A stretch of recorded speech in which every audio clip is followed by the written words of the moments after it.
A customer swore by his high-end synthetic oil, yet his engine ticked every cold morning.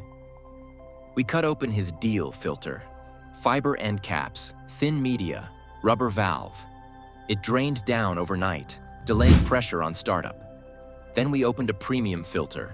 Metal end caps, silicone valve, reinforced pleats, and the ticking disappeared after the next change. Before we move on, please take a moment to subscribe to the channel and like the video. In this video, we'll trace that startup wear to bypass moments you never feel while driving. We'll connect the noise, the sludge, and the long-term bearing wear to what's hidden inside the can. The fix costs less than a tank of gas. So why does your engine sound calm at 2,000 miles and start whispering at 6,000? The answer hides in a curve you never see on a jug of oil. How well the filter actually catches fine particles as the miles rack up. That efficiency doesn't fall in a straight line.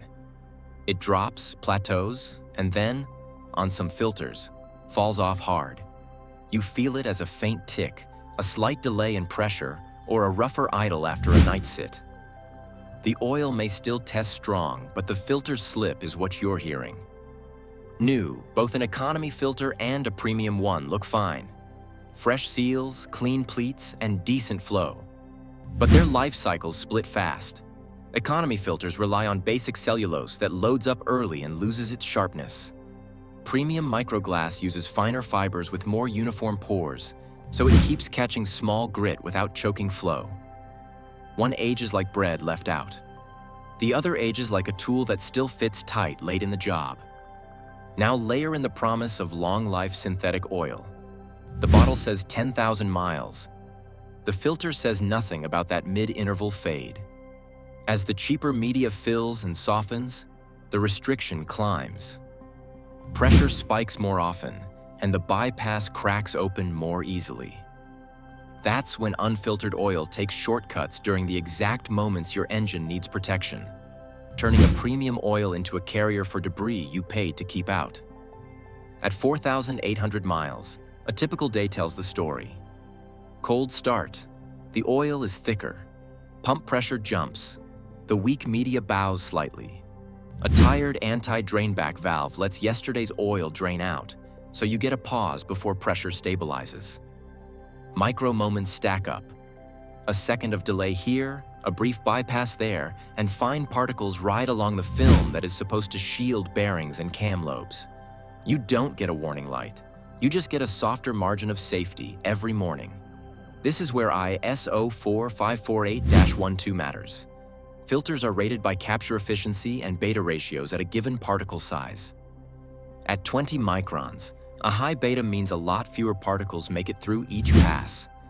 That zone, 10 to 20 microns, lines up with the clearances in many modern engines. If a filter lets more of that size slip by as miles go on, wear increases where you can't see it. Tight tolerance parts don't forgive lazy filtration. Controlled tests show how it plays out. Economy filters often exhibit pleat collapse or waviness as heat and pressure cycles add up, and their efficiency at 20 microns falls off after only a few thousand miles. Synthetic media with metal backing stays flat, keeps its pore structure, and holds near top-tier capture late into the interval. That stability is why the late-mile tick disappears when you step up to a better design. Dirt-holding capacity is the other lever. A filter that can hold more grams of debris stays out of bypass longer. Translate that to a dusty commute, a gravel driveway, or lots of short trips. Contaminants add up fast. If your filter fills early, it forces more bypass events, which means more unfiltered oil washing across the exact surfaces you're trying to protect. Here's the quiet consequence. When the filter sags, your expensive oil becomes the delivery system for abrasive fines. Additives can't neutralize hard particles. They ride along, scuffing over and over until the next change. That's why cheap filters often lose the plot at 3,000 to 5,000 miles, while premium microglass designs hold stable efficiency out to 10,000 or even 15,000 miles without the mid-interval cliff that triggers noise and wear. If the cliff is the problem you can't see from the driver's seat, the parts inside the can are why it happens. If the efficiency cliff is the invisible problem, The first part to give up tells you why you hear ticking on cold starts and why bearings polish themselves thin over time. Does the media sag? Does the valve leak? Or does the canister flex? In most failures, they team up. A soft media sets the trap. A lazy valve lets the oil drain back, and a thin shell allows pressure waves to hammer everything again the next morning. Start with the bones. End caps that use dense fiber can separate when heat cycles soak them and oil swells the glue line. Stamped metal end caps don't peel, and they support the pleats right to the edge. Cellulose media has irregular fibers that swell with hot oil and shear under repeated pulses. Synthetic microglass weaves tighter, resists swelling, and keeps its pore structure under load. The anti-drainback valve matters more than you think. Nitrile goes firm when it cools, then takes a set, so it leaks overnight. Silicone stays flexible in the cold, keeps the gallery full, and seals faster when the pump spins. Add canister thickness and a metal mesh backing behind the media. Thicker shells resist ballooning under a pressure spike, and mesh holds pleats flat so they don't fold into the flow path. Now the trap. 2 filters can look identical at the counter. Same thread, same gasket, even the same height. The lighter one feels like a win until you realize where the weight went. Less steel in the can, fewer pleats, thinner paper, and a small bypass spring. That lighter build drains down faster, then opens the bypass easier. You won't see it, but you'll pay for it every morning. Walk through a start. After an overnight sit, a drained back filter gives you a gap before the gauge climbs. Half a second in mild weather, 2 or 3 in a cold snap. During that window, cams and lifters ride on thin residual film. On turbo cars, the center housing waits for oil while the shaft spins up with exhaust pulse. 1 start is nothing. 10,000 starts add up. That's how a cheap valve and soft pleats turn into lobe wear you find years later. Ask any seasoned tech and you'll hear the same pattern. Cold start tick on a healthy engine. Swap in a premium unit with a silicone valve and reinforced pleats, and the noise is gone at the next dawn. It's not magic. The oil column stays put, pressure hits sooner, and the filter doesn't choke when the pump surges. Under heat and load, the chain reaction gets ugly. Media without mesh support buckles. The crease narrows the flow path. Differential pressure climbs. The bypass pops.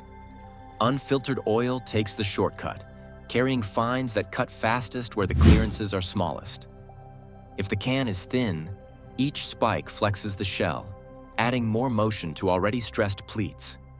Repeat that cycle on a hot highway pull, a mountain grade, or a trailer day, and the collapse accelerates. There's another trap you don't expect. Counterfeits. A fake name brand can hide a flimsy valve and a paper-thin shell behind good paint. We've seen oil pressure drop by double digits with those, which is a worst-case scenario for turbos that depend on steady supply for cooling and support. Modern oils can run 10,000 miles and beyond, but only if the filter's hardware keeps up. Integrity in the media, enough dirt capacity, a bypass spring that opens at the right delta, and a valve that actually seals keep both flow and capture steady deep into the interval. Step up to a Wix XP, a Mobile One extended performance, or an OEM filter rated for extended intervals, and you'll see steadier cold start pressure, better resistance to collapse, and tighter sub-20 micron control far past mid-interval. Now that you know what really changes inside the can, the next step is matching your filter to your engine, your climate, and how far you actually drive between changes. Your oil might handle 10,000 miles, but your engine lives or dies in those first seconds after every start. Choose a filter that protects both. Use verified premium hardware, not a bargain label with unknown internals. Match your OCI and driving to a filter rated for it. Check ISO tested efficiency, especially at 10 to 20 microns. Verify genuine part numbers, packaging, and seller credibility to avoid counterfeits. Think in costs you actually face. A premium filter is insurance against abrasive fines, pressure delays, and bypass hits. Saving $10 today can turn into a repair bill with commas. Protect pressure on day 1 and mile 15,000.